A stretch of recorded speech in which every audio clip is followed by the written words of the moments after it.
Mabilis ang tensyon. Galit si Miji, gusto niya ng sagot mula kay Mirei. Naospital ang ina nila matapos ang banggaan sa nanay ni Hosu. Pero si Hosu, ang alibay, may business sa Dusanri, hindi kumbinsido si Miji. May kutob siyang hindi negosyo ang habol, tao, tahimik. Na lumapit si Sejin kay Mirei. Tinanong ang kalagayan ng ina. Pero nang tumingin siya kay Miji, parang may nabuong koneksyon, kambal. Hindi siya nagkamali, nagpakilala. Si Sejin, dating tagapitas ng strawberry.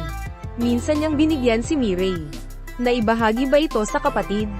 Bago pa masagot, napansin niya si Hoso.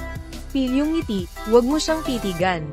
Baka mahulog ka, nagyaya siya ng hapunan, sa restaurant, ramdam ang bigat, maraming hindi masabi, si Sejin ang umorder, parang kilala na ang panlasa ng dalawa. Si Mirei, unti-unting bumibitaw sa pagdududa. Si Miji, nagpapanggap bilang si Mirei, sa wakas umamin, isa siyang analyst.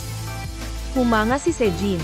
Napansin din niya ang legal background ni Hoso, habang lumalalim ang usapan, unti-unting lumilitaw ang mga sikreto, tapos na ang hapunan. Pero may bagong simula.